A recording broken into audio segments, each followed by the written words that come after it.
Does it look like me? Oh, is it a self-portrait? Hey, can you draw me next? Got 50 bucks? Oh, it's some sort of anime thing, right? Is that Goku? Or is it Naruto? You know, in every family portrait, there's always the one oddball that you can spot. Whether they're the quiet, antisocial one, or that one kid that dressed up as a clown for his family photo, there's always one you have to be worried about. Now me, I was the art kid growing up. Not that art is necessarily bad, but the biggest question as an artist is how can I make money off of this? How can I use this random skill and turn it into a possible livelihood? And trust me, while you're thinking that, your parents are also thinking that. Every goddamn day. They'll just be laying in bed trying to figure out where they went wrong in raising you. Because no one from the outside looking in understands art. Or why they all have fire for hair, or why all the female characters have boobs bigger than their heads. It's always an awkward feeling when you tell your relatives you want to be an artist around the dinner table. When I grow up, I want to be an artist. Oh, that's so cute. It's okay. He'll grow out of it, just like you did. So what have you been doing since you graduated? Oh, I'm still doing the art thing. Oh, wow. That's such a waste. The sad part about most artists that have the skill realize this early and give up their practice because it's not doing anything for them. Gotta go out and get a real job, you know? But whenever the requirement comes up, all arrows point to you. I may not fully have stage fright, but there's an eerie feeling about being in a class full of people who know you can draw when an art project comes up.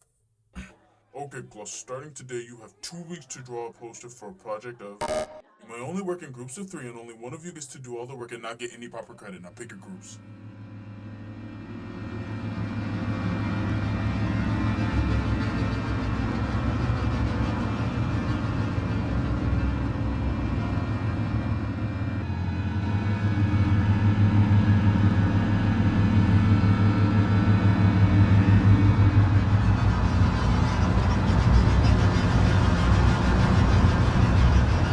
The only time I would ever make anything close to good grades in the classroom was actually when random art projects would be assigned, because it was the only time art was accepted.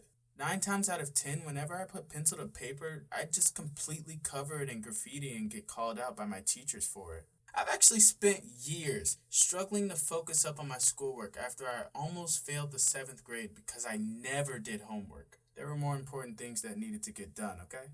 I've always been that kid who had to have their parents come up to the school and they sit you down in that weird office table discussion room so they can talk about your terrible grades in front of your mom.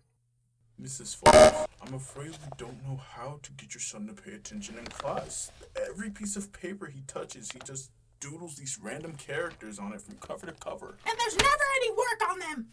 Yeah, his creativity is really killing my mojo. But you're my art teacher! And we're almost 90% sure he's the one putting the graffiti all over the school's facilities. Oh, bullshit! If this behavior keeps up, I'm afraid, Miss F, your son may not be able to pass this school year. Nice.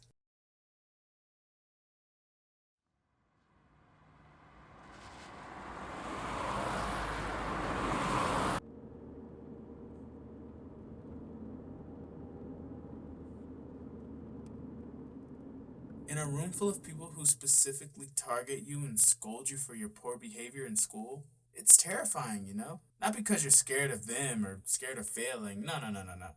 It's because you have to look the person in the eye who you've been building a bunch of BS alibis every time they see your grades.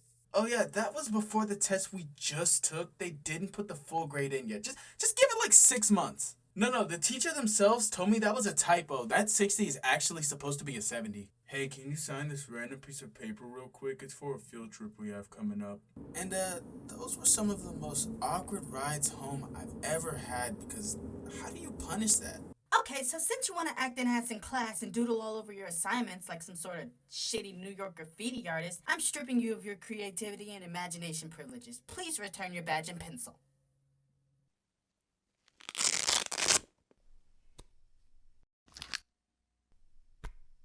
Moving forward, I actually still never took homework seriously. Wait, scratch that. I never did homework again. Guess that all backfired. I guess maybe just take the classroom assignments seriously and maybe don't draw all over your Scantrons like I did. Honestly, art reaches peak convenience when you're the only one in the room who can do it and you have no money, or when you have no money you need to give somebody a quick birthday present. Wherever on the spectrum you land, art's just one big gamble. The older you get, the less you can afford to gamble. But the child in me still wants to prove the people that looked at me crazy wrong. Hence how I ended up here. If you want to support me, I appreciate it. Please like and subscribe. Even follow me on other platforms. If not, I understand. Just one more person I could potentially prove wrong.